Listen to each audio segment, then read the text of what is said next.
Good morning, Bills Mafia. We are here. Finally made it the first week of the postseason. Hey, it's been a long season, but we finally made it here. I'm Justus General Raffer, and of course, as always, I'm with the legend in 2 games. No Muki, well, 3 games now. No Muki Hawkins. What's going on, Mook? How you feeling this morning? Hey, man. Football Sunday, playoff. I'm ready.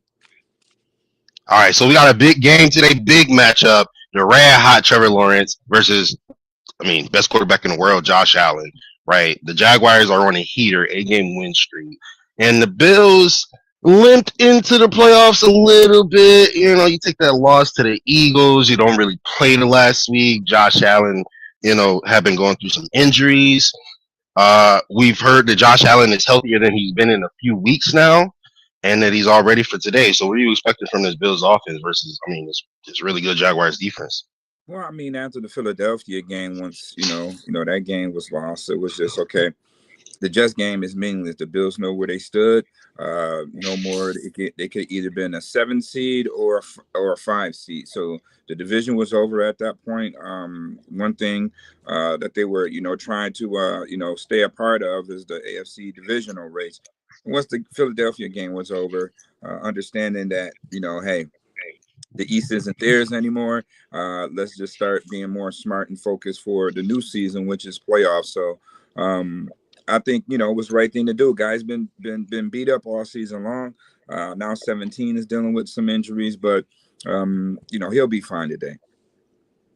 So that's what we're hoping for. He is one of the most efficient quarterbacks in NFL history. So, of course, you're expecting that from Josh Allen, but this isn't quite the roster he's had in years past.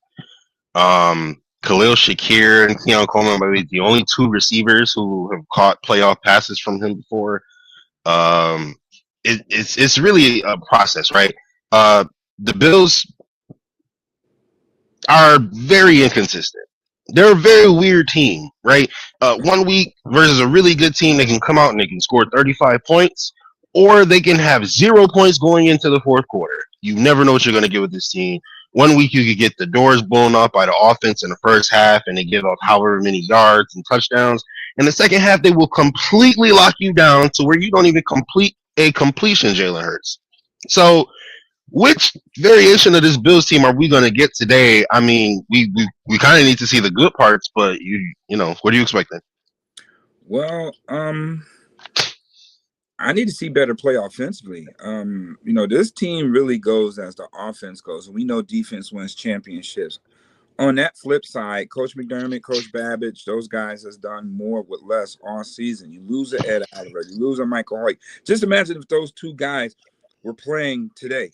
Right, Yeah. if Ed Oliver and Michael Vick was playing today, different ball game. It'd be a totally different ball game, right? So they've been doing more with less. You got Terrell Bernard, who's been battling injuries all season long. You even got everybody pretty much defensively. You lose Tyler Rapp basically for the remainder of the season. So at the end of the day, the Bills have been doing more with less defensively, and I've seen evolution in Coach McDermott because of that.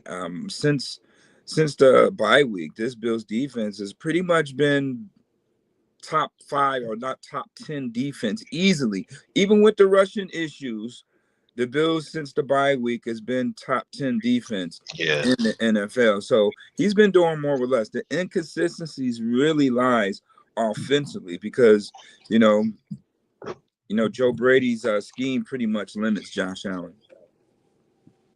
Yeah, definitely. And I had that debate on my Twitter this morning where, I was kind of looking at it, in totality. And this season really opened my eyes a little bit where I'm looking at it. And I used to look at it as, Brandon Beane put a roster that was capable of going to the Super Bowl on the field. Therefore, the blame is on Sean McDermott not getting there. This season, with what McDermott has been able to produce with, this offense has been able to make it work in the run game. And of course, Josh Allen's going to be Josh Allen. And then the defense buckling down whenever they're able to. They're riddled with injuries all over the place.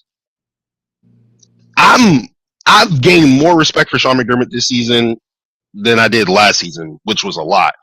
And we'll talk about the hot seat stuff, later in the day, should the outcome not be what we want. But what are you expecting from Sean McDermott and the coaching staff in these playoffs? I mean, you got to get it done at some point. Well, I mean, they're the most experienced team right now in the AFC when it comes to playoffs. I mean, they've been in there seven straight years, so it's a lot of experience to have. Once you've been to every phase, whether it's an AFC Championship game, a wild card, or a divisional playoff. They've been in every situation you can probably be in when it comes to playoff play. So they have that advantage. We just have to see how much have they learned from that experience. Now, they don't have the weapons that they once had. Let me be clear on that, right? So they don't have the weapons that they once have, so we'll see where the coaching definitely prevails in this game. Big Gabe Davis, we got big game, Gabe. We got him back. This is what we were, hoping for, that he could, show up in the playoffs and give us a reliable target. We'll see what happens. No Ed Oliver, as you mentioned. No Michael Hoyt. No Max Hairston. Terrell Bernard dealing with injuries. Matt Milano been dealing with injuries. What is it going to take for this defense to be able to show up in this postseason run with so many of your key guys not being available? Well, I mean, as of yet, you got Federian Mathis, who's been very solid. You have Larry Ogunjobi, who's been very solid. Deion Walker should be first team, all rookie team on the defensive side. So that core right there, let them go. Let them pin their ears back and let them dominate up front. And you got Russo and you got Bosa on the edge there. So I think they go out there and get it done.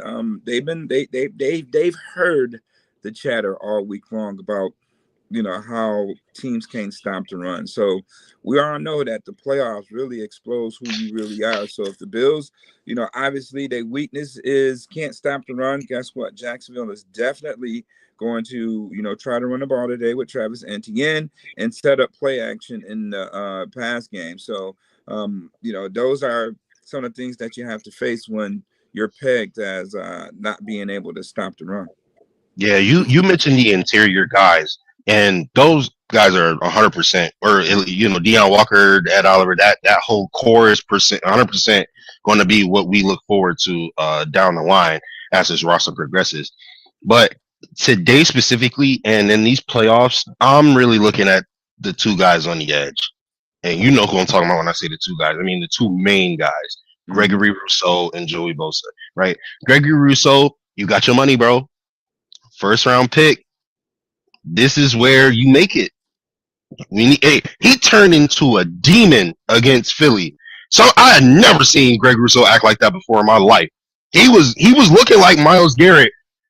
What the one thing I did not like about Miami tape Gregory Rousseau was same with Boogie Basham, same with Landon Jackson. There wasn't any dominant edge rushes. It was just okay, quarterback stands in the pocket, and eventually you get to him. Versus Philly, I had never seen, I don't know what took over Gregory Rousseau, but he turned into a dominant edge rusher where he's swiping hands and getting to the quarterback, where he's dipping underneath the tackle to get to the quarterback. He's bull rushing, powering through people. And I don't know what motivated that, but I would like to see that same motivation come back for these next 4 games because we're going to need it. And Joey Bosa, injury prone, they kept Khalil Mack and not you. You know what I mean? This is your chance to prove why that was a mistake.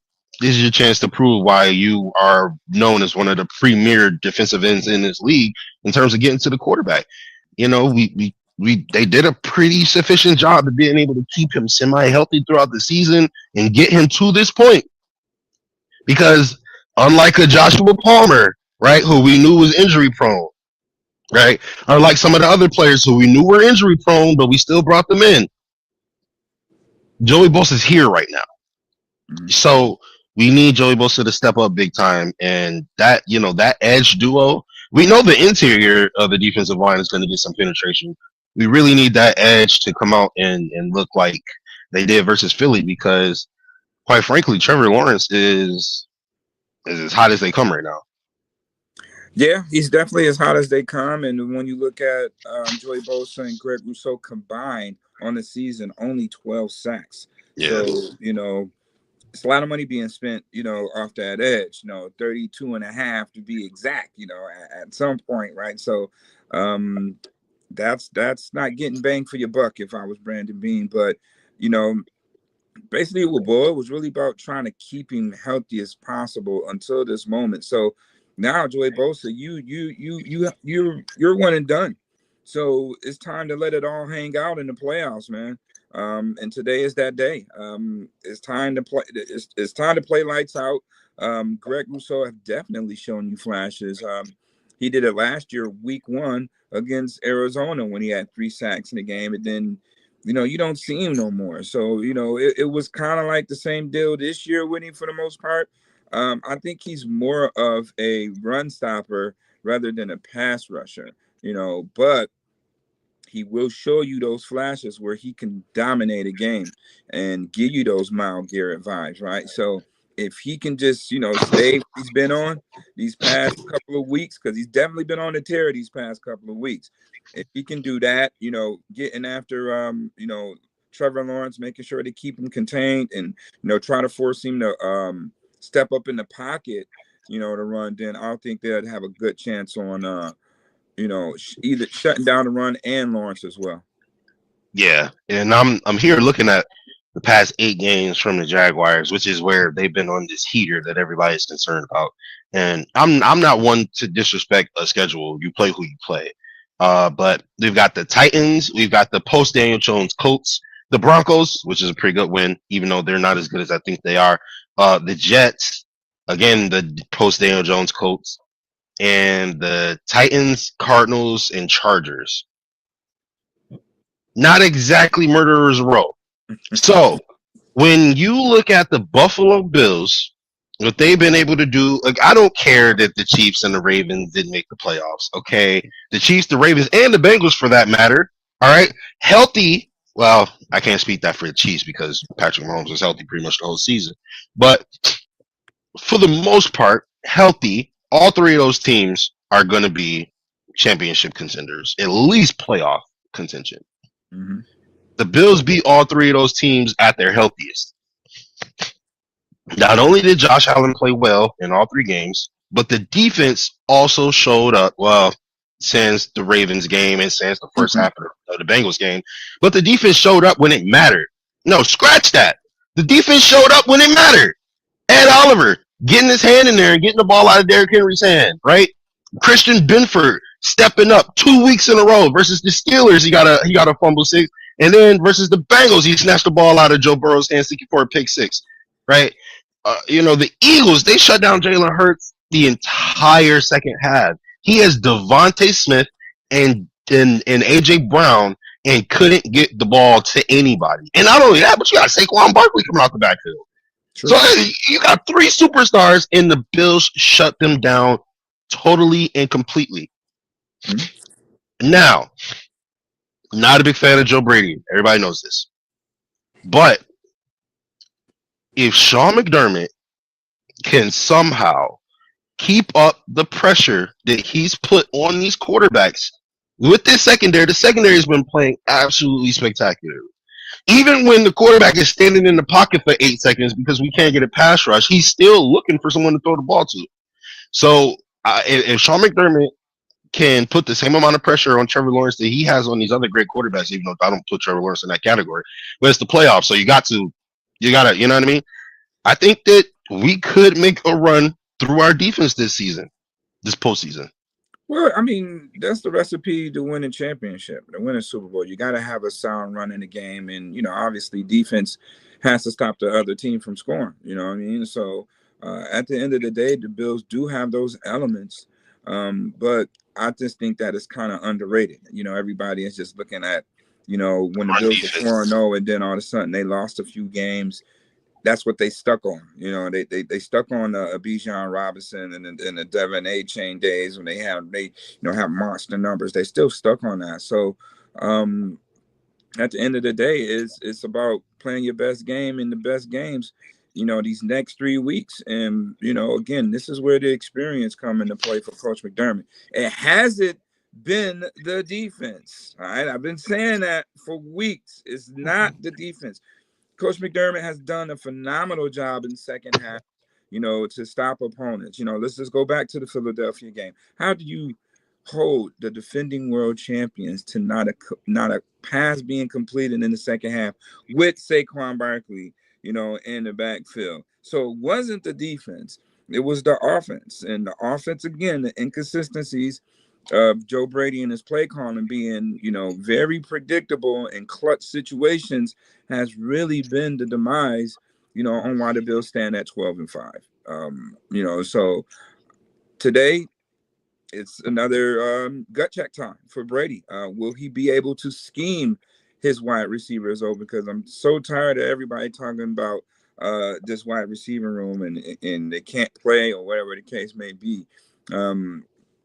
Limiting Josh Allen, with the bubble screens. Like, I'm a football coach, so I understand what that does, and bubble screens, now they work sometimes, but in the clutch situations, you will figure that, okay, I want to see a play that they've been waiting to play the entire game. And we don't see that. We see a bubble screen. So if us as Bills fans and reporters and analysts see that, what do you think the other team do?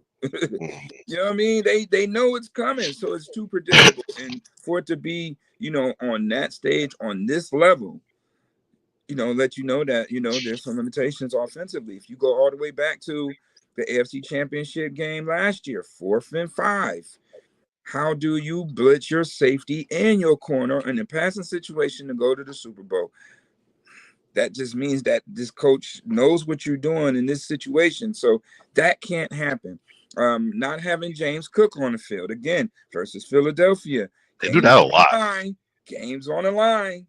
James Cook is not on the field. So hopefully today the Bills shouldn't, get in that situation where it comes to a 2-minute drill.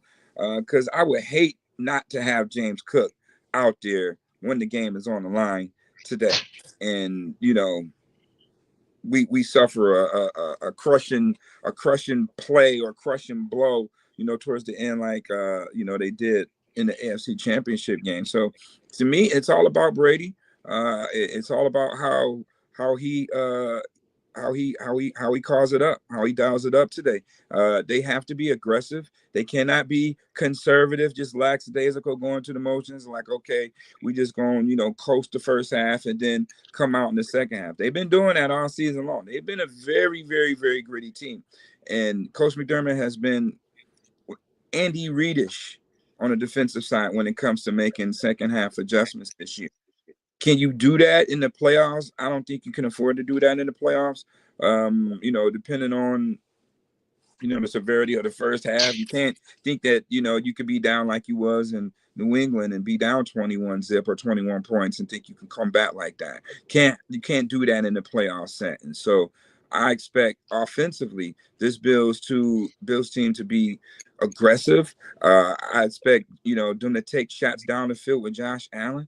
And that's just the key thing. You gotta allow Josh Allen to be Josh Allen now. You gotta unleash the beast. Okay, you just can't let him just be dinking and dunking down the field. If you would have told me that the game plan basically for Jacksonville is to shut down a run and let Josh Allen beat you with his arm, that's the most diabolical thing to ever say. It should make sense. That's the game plan, right? So, yeah.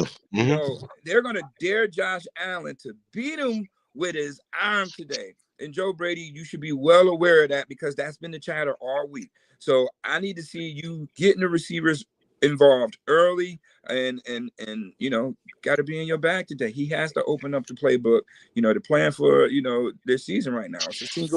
It's a single elimination game season. You cannot hold back. You cannot be conservative. You have to be very aggressive and have to set players up. You have to have your pieces on the field at all times. James Cook should never come off the field right now. Ty Johnson's dealing with an injury. Yeah, especially if Ty's not in. James Cook should not be off the field today unless he taps his helmet. All right, your best player's got to be out there. If James Cook is not out there, especially if the game is on the line.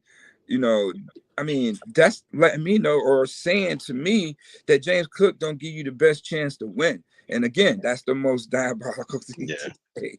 You know what I mean? Like, so if he's not out there when the game matters the most, I have a big question mark with that. And it's not, it's not because of Sean McDermott. It's because of the offense and the play calling and the situational personnel from Joe Brady.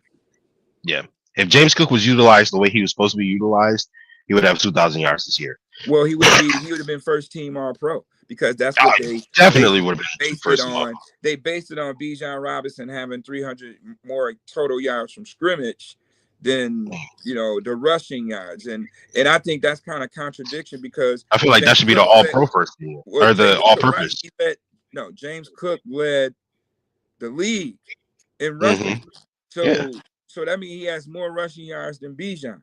So when it comes to All Pro running back, James Cook is first team. Yeah. Okay. When it comes to all purpose, yeah, that should have been Bijan. You got CMC and you got Bijan. You know what I mean? Like that's the category that Bijan fitted in. He shouldn't have been the top running back because he had more total yards from scrimmage. But guess what? Who do you fought for that? Joe Brady. Because in past situations, James Cook is not on the football field. And they drafted him. He was a receiving running back. He sure was. So you have to follow Joe Brady for James Cook not to be first team All Pro.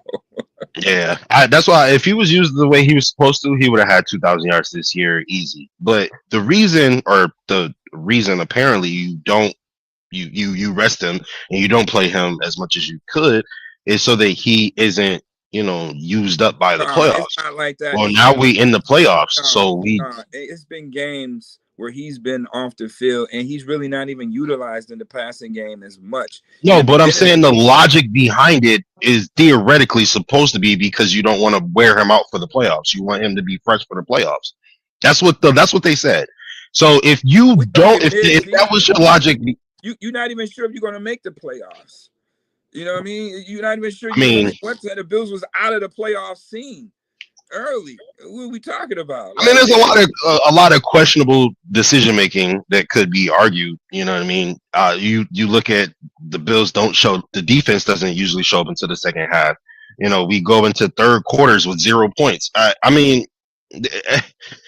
but my overall point is that this is the time where James Cook needs to be on the field exclusively, unless he is asking not to be on the field. Right. Unless he say, "Yo, I need a ball real quick," Yeah, I mean, you need to have your best players on the field, especially if you are going to double down on neglecting to have a number one receiver. You need to have only blue chip players that you are afforded on the field for the postseason. Now, the biggest question this week so far has been Josh Allen. Patrick Mahomes, Lamar Jackson, and I guess Joe Burrow, even though he never makes the playoffs. None of them are in the playoffs. And instead of that meaning, Josh Allen finished better than them all, and there's no pressure. And, he was the only quarterback good enough to carry his team to the postseason and getting kudos for that. Apparently, it's went the other way, and all the pressure is on him to win because the other three are not in the postseason. What are your thoughts on all the pressure being on Josh Allen to win the Super Bowl this year? It's no pressure on Josh. Josh has got to play football. Josh got to be the player that the Bills drafted him to be. I don't think it's no pressure. Everybody want to go run with that analogy. There's no Burrow. It's no Jackson. It's no Mahomes because other than Jackson, those two other guys that I mentioned, those are the ones who have really been beating Josh Allen in the playoffs. And that's why everybody is running with it's pressure on Josh narrative because Allen and Burrow isn't there. And then on top of the Bills have not won a playoff game on the road in the Josh Allen era. All right. So, a lot of that. That's a testament to how good the Bills have been. I don't think that's a real thing. A lot of that is on it's all on Mahomes' behalf outside of the first game, which was in Houston. Yeah, Right. Well, yeah, right. So that's they look at those analogies, but to me, it's no pressure on Josh Allen. Josh Allen has to play football, but Joe Brady needs to unleash the beast, and that's really has been the problem. If Joe Brady unleashed the beast, then it's no pressure. Josh Allen will lead you to a Super Bowl, and his playoff numbers prove that. So Brady, you got to emulate those type of numbers, especially in the playoffs, because listen. You remember when the Bills were running the ball early last season and Josh Allen, was didn't like it. Like he didn't like it. Then all of a sudden they started throwing the ball all over the yard again. You know what I mean? So you got to let Josh Allen be Josh Allen, especially in the playoffs. If everybody's saying that it's pressure on Josh Allen, well, let Josh Allen go down guns blazing or whatever the case may be. Let Josh Allen be Josh Allen, and you'll see Josh Allen leading this team to a Super Bowl. Hey man, I certainly hope so. It's going to be an interesting one today. Do you have any predictions? I'm not going to ask you for a final score prediction because I'm not a big fan of that personally. But do you have any predictions for the game in terms of how you think it's going to go? Again, if the Bills offense come to the party, then there's a possibility they can really dominate this game. We need to see them be ultra aggressive offensive. We have not seen an aggressive Bills team. My thing is this: now Bills will come down in their first possession and just make it look so easy. And then all of a sudden he just puts it on cruise control. He takes the foot off the gas. Like it has to be all gas, no brakes. Starting today, it has to be all gas, no brakes, man. You can't just come down, make it look easy, and then defense make a play, get a 3-and-out or something, and then you want to start experimenting and get conservative with the play calling, man. You got to open the playbook up today, man. Gabe Davis will be out there.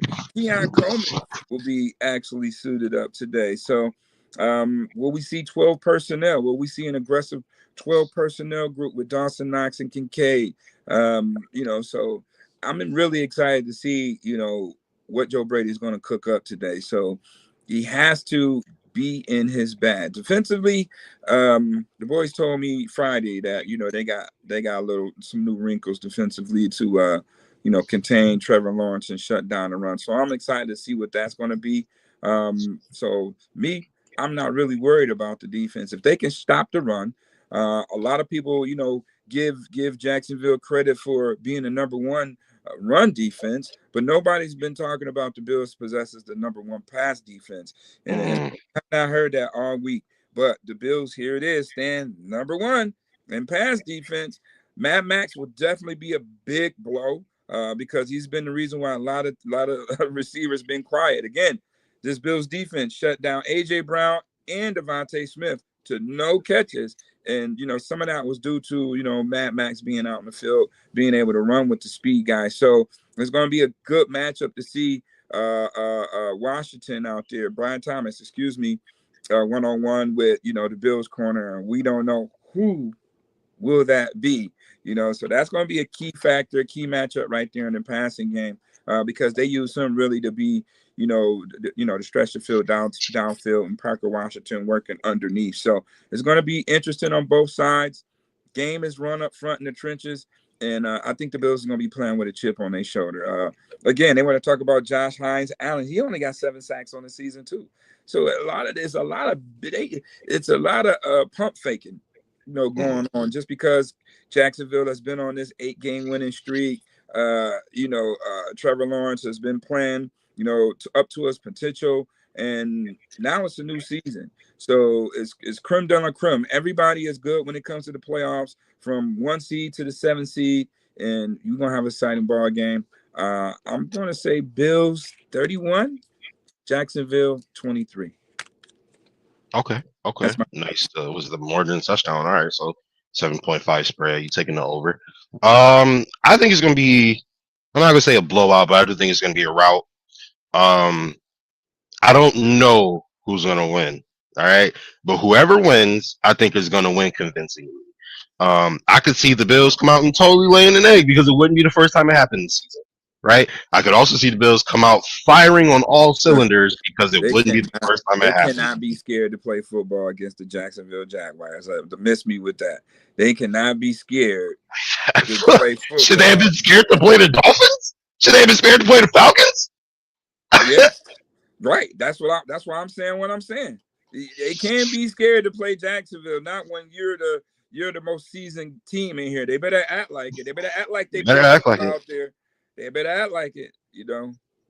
I do have faith in McDermott though. I think he's gonna get the boys right, and I hope the Bills can get a win today. I think they will win. I guess we'll see. But we are right on time. So that's going to do it for us here at Bills World. I'm Justus General Rapper. Of course, that's Muki. And we'll see you guys after the game. Bills Jaguars playoffs, baby. Let's do it. Go Bills.